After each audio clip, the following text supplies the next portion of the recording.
શ્રી ગણેશાય નમઃ. શ્રી રાધા પુરુષોત્તમ ભગવાનની જય. ગીતા મહાત્મ્ય. પોતાના પૂર્વજન્મના સંચિત કર્મો ભોગવવા માટે જ મનુષ્ય જન્મ ધારણ કરે છે. આવા સંજોગોમાં મનુષ્યએ હંમેશા ગીતાજીનું વાંચન કરવું અને તેમાં રહેલા ગૂઢ જ્ઞાનનો અભ્યાસ કરવો જોઈએ.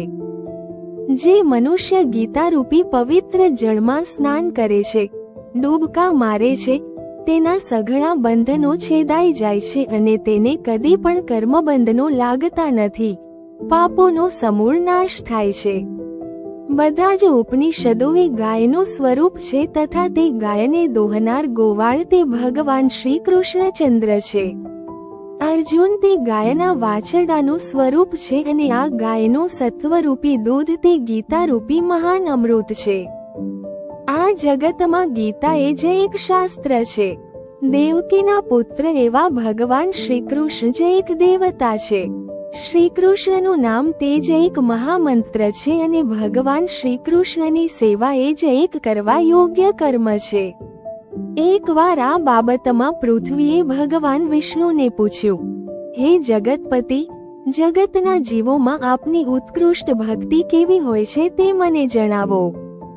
વિષ્ણુ બોલ્યા, મારી ભક્તિમાં તત્પર મનુષ્ય જો ગીતાનો પાઠ કરવાની ભાવના રાખે અથવા ગીતાનું ધ્યાન માત્ર કરે તો તેનાથી તેના સઘળા પાપ નાશ પામે અને તેને મુક્તિ મળે.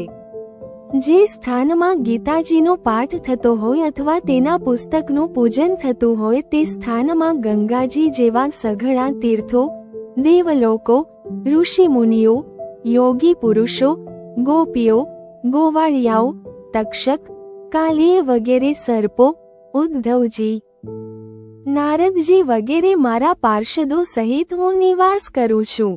ગીતાજીના 18 નામો જેવા કે 1.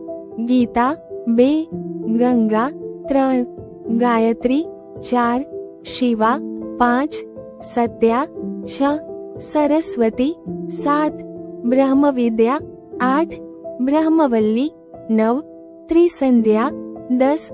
મુક્તગેહિની, 11. અર્ધમાત્રા, 12. ચિદાનંદા, 13. ભવઘની, 14. ભયનાશિની, 15. વેદત્રયી, 16. પરા, 17. અનંતા, 18. તત્વાર્થ જ્ઞાન મંજરી. આ નામોનું જે માણસ સ્થિર ચિત્તથી જપ સ્મરણ કરે તેને જ્ઞાન તથા મોક્ષ મળે છે. હે પૃથ્વી, હું ગીતાના આધારથી જ રહેલો છું અને તેના આધારથી જ ત્રણેય લોકનું પાલન કરું છું. ગીતા મારી શ્રેષ્ઠ વિદ્યા છે. આ વિદ્યા બ્રહ્મરૂપ છે. અર્ધમાત્રા, અક્ષરા, નિત્યા, કાયમ રહેનારી અને માત્ર અનુભવથી જ જાણી શકાય તેવી 3 વેદરૂપ, બધાથી ઉત્તમ આનંદરૂપ અને તત્વાર્થના જ્ઞાનથી સભર છે. આ ગીતા શ્રી પરમાત્માએ પોતે જ અર્જુનને કહી છે. જે કોઈ વ્યક્તિ એક મનથી આ 18 અધ્યાયનો પાઠ કરે તેને જ્ઞાનની સિદ્ધિ મળે અને છેવટે તે બ્રહ્મપદ, મોક્ષ પ્રાપ્ત કરે છે. ગીતાના માત્ર 9 અધ્યાયના પાઠથી ગૌદાનનું ફળ મળે છે તથા 6 અધ્યાયના પાઠથી ગંગાજી જેવા તીર્થના સ્નાનનું ફળ મળે છે. 3 અધ્યાયના પાઠથી સોમયાગ જેવા મહાયજ્ઞનું ફળ મળે અને 1 અધ્યાયનો પાઠ કરે તો લાંબો સમય શંકરનો ગણ બને. દરરોજ 10, 7, 5, 4, 3, 2 અથવા 1 કે અડધા શ્લોકનો પાઠ કરે અથવા પાઠ કરતા મરણ પામે તો ઇન્દ્રલોકમાં વાસ થાય અને બીજા જન્મે પણ ગીતાનો અભ્યાસ કરીને મોક્ષ પામે.